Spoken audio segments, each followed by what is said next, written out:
Motivation को लेकर आपको जब भी ऐसा लगे कि आप डीमोटिवेटेड हो रहे हैं, देखिए मोटिवेशन के दो तरीके होते हैं।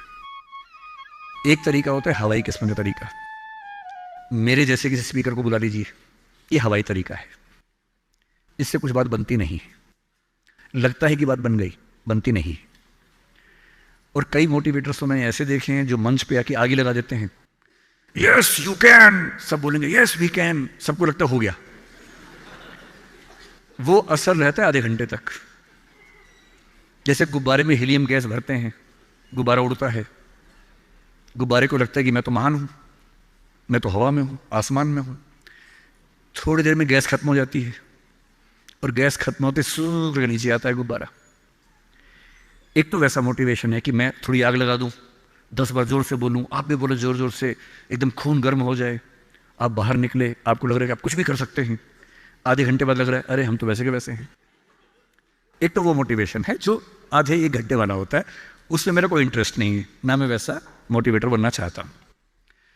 असली मोटिवेशन कहां से आता है? एक तो असली मोटिवेशन ऐसा नहीं होता कि 1 साल में एक स्पीच सुनी, 1 साल के लिए मोटिवेट हो गए, नहीं।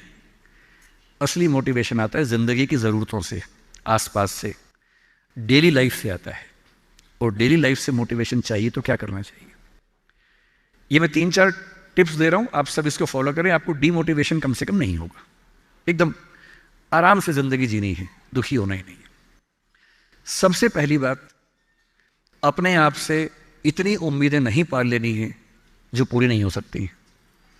और मैं आमतौर पर जब मोटिवेशन के लिए कोई मुझसे कहता है ना, मैं कहता हूं बच्चों को मत बुलाइए, उनके पेरेंट्स को बुला लीजिए। पेरेंट्स को समझाना ज्यादा जरूरी होता है कि बच्चों से इतनी उम्मीदें ना पाल लें कि बच्चों को जीना मुश्किल हो जाए। पेरेंट्स की एजुकेशन ज्यादा जरूरी है। भाई मैं देखता हूं मेरा बेटा पढ़ने में ठीक है, बहुत तोप नहीं है, मैं चाहता भी नहीं कि तोप बने, ठीक से पढ़ ले, मस्त रहे एकदम। पर हमारे गली मोहल्ले में कुछ बच्चे तोप हैं, उनके माता पिता रात दिन लगे रहते हैं, मम्मी फिर से 10th क्लास कर रही हैं, पापा भी 10th क्लास कर रहे हैं, बच्चा भी कर रहा है, रात दिन माँ बाप भी पढ़ा रहे हैं उसको, बच्चा भी पढ़ रहा है, पूरी फैमिली 10th क्लास कर रही है। और बच्चे के 10th क्लास में 99.8% मार्क्स, उसके बाद भी दुखी, 0.2 क्यों नहीं आए? और हमारे वाला 50 में खुश रहता है कि बहुत आगे, काफी है, इससे ज्यादा क्या करेंगे? अगर आपने बच्चों से इतनी उम्मीदें पाली, इतना कंपटीशन में उलझा दिया, बेटा तुम्हें फर्स्ट आना है, टॉप करना है, 100% लाना है, ये करना है, वो करना है, आपका बच्चा कितना भी टॉप कर ले, वो कभी खुश इंसान नहीं बन पाएगा। और पेरेंट्स के लिए सबसे जरूरी होना चाहिए कि आपका बच्चा खुश रहे, ठीक इंसान बन जाए, आपके बुढ़ापे में आपकी चिंता कर ले, मन ही मन आपसे नफरत ना करने लगे। जब मेरे पास बच्चे अकेले में आके बात करते हैं, कभी कभी रोते हुए बोलते हैं मुझे अपने पेरेंट्स से नफरत है, नफरत। उन्होंने मुझे एक मशीन समझा अपनी इच्छाएं पूरी करने के लिए। मेरा मन था ये करने का, धमका धमका कि ये फील्ड दिलवाई जो फील्ड मेरा स्वधर्म है ही नहीं।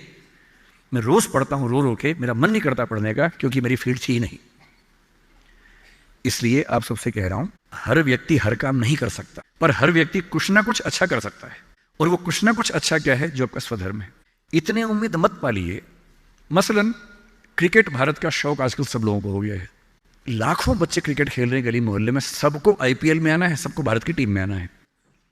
पर भारत की टीम में कुल 16 लोग आएंगे, उनमें भी 11 खेलेंगे, 5 बाहर बैठेंगे। और लाखों लोग क्रिकेट खेल रहे हैं, रात दिन की टीम में आना है। ध्यान रखना है, आप जो भी रास्ता चुनेंगे उसमें सफल होने से ज्यादा संभावना विफल होने की है। इसलिए तैयारी करते हुए इस चीज की भी तैयारी करनी है कि नहीं हुआ तो क्या होगा। और मैं बच्चों को बार बार कहता हूं, जिंदगी बहुत बड़ी है, नौकरी जिंदगी का एक छोटा सा हिस्सा है, मिले बढ़िया, ना मिले भाड़ में जाए, एकदम भाड़ में जाए। और मैंने खूब देखा है, आईएएस आईपीएस बनने के बाद भी कुछ लोग आत्महत्या कर लेते हैं, दुख से, तनाव से, परेशानी से। और मैंने देखा कुछ लोग छोटी सी नौकरी में इतने मस्त मौला होते हैं कि जिंदगी की हर खुशी जैसे उनके पास ही है। अंत में खुश रहना है तो उसके लिए वो एक नौकरी जरूरी थोड़ना है, मिलेगी तो बढ़िया है, ना मिले तो भाड़ में जाए।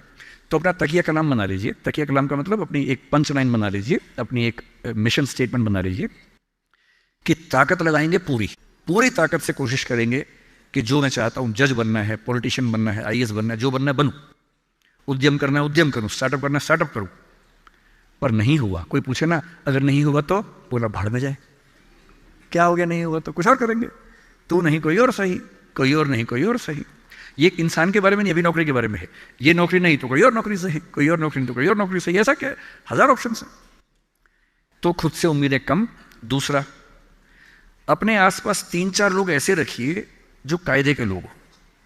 आपके जो दोस्त होते हैं ना, जो सबसे अच्छा दोस्त है वो पूरा दोस्त नहीं होता, थोड़ा सा दुश्मन भी होता है। हर दोस्त और दुश्मन का पैकेज होता है।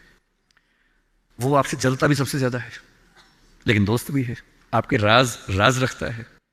आपके पेरेंट्स को वो सब नहीं बताता जो पेरेंट्स पूछते हैं उससे, क्योंकि आप भी नहीं बता रहे उसके पेरेंट्स को। एक म्यूचुअल अंडरस्टैंडिंग है। लेकिन जब दोस्त ऐसा होता है ना कि दूसरा दोस्त सफल हो जाए तो हमें जलन होती है, ईर्ष्या होती है, जो कि नेचुरल है। दुखी नहीं होना है। कोई दोस्त आपको पूछे अगर मैं सिलेक्ट हो गया तू नहीं हुआ तो जलन होगी, झूठ मत बोलना हाँ होगी, नॉर्मल है, सबको होती है, मुझे भी होगी, लेकिन इतनी नहीं होगी कि मैं तेरे खिलाफ कुछ काम करना चाहूं।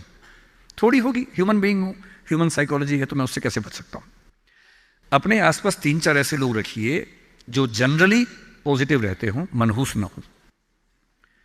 यह दुनिया मनहूस लोगों से भरी हुई है। आप कुछ भी करने लगेंगे, आप कहेंगे मैं सोच रहा हूं कि अपना काम शुरू करूं, लोग कहेंगे अरे पागल मर जाएगा, अरे पागल, तेरे खानदान में किसी ने किया आज तक, अरे तेरे बस की बात नहीं है, अरे छोड़ दे, तुझसे होगा ही नहीं, मैंने पहले ही कहा था नहीं होगा। इन मनहूसों से दूर रहिए। ऐसे 2-4 लोग जो थोड़ा पॉजिटिव हों और सोच समझ के सलाह दे। जैसे आप कहें कि मैं सोच रहा हूं कि मैं आईएएस की तैयारी कर लूं, आपका दोस्त कहेगी देख भाई मैं तेरे साथ हूं, सपोर्ट करूंगा, लेकिन ये 3-4 बातें हैं, पहले सोच लो। इन बातों पे अगर ठीक लगे तो आगे बढ़ो, क्योंकि लंबी स्ट्रगल है। हाँ, स्ट्रगल करोगे तो मैं साथ में हूं, कोई दिक्कत नहीं आएगी। तीसरा, छोटे छोटे टारगेट्स, छोटा छोटा कंपटीशन जीवन में रखिए। एक लंबी यात्रा एक झटके में नहीं होती है, बहुत छोटे छोटे टारगेट से पूरी होती है। जैसे मैं रोज 8 घंटे पढ़ूंगा, आज मुझे इतना सिलेबस कर लेना है, उतना कर लीजिए। एक टाइम टेबल बना लीजिए। टाइम टेबल हमेशा पूरा नहीं होता है, वीक में 5 दिन पूरा हो जाए सही है, 2 दिन नहीं होगा।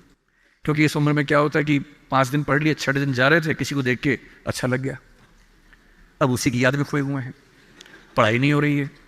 तो वो भी करना है ना, इंसान बने रहना है, मशीन नहीं बनना है। तो 5 दिन पढ़िए, 6 दिन मोहब्बत का रखिए, दोस्ती का रखिए, खेलने का रखिए, और इन सब चीज़ों को मैनेज करते हुए एक अच्छी लाइफ के साथ अगर टारगेट्स लेके चलेंगे, छोटा छोटा कंपटीशन अपने दोस्तों के साथ करते हुए आगे बढ़े, तो मोटिवेशन आमतौर बना रहता है। और जब जब डिमोटिवेशन ज़्यादा होने लगे तो मेरे जैसे किसी की बात सुन लीजिए, 1-2 घंटे के लिए गुब्बारा फूल जाएगा, और 2 घंटे के लिए अगर उस फेज से आप निकल गए तो चीज़ें ठीक रहेंगी।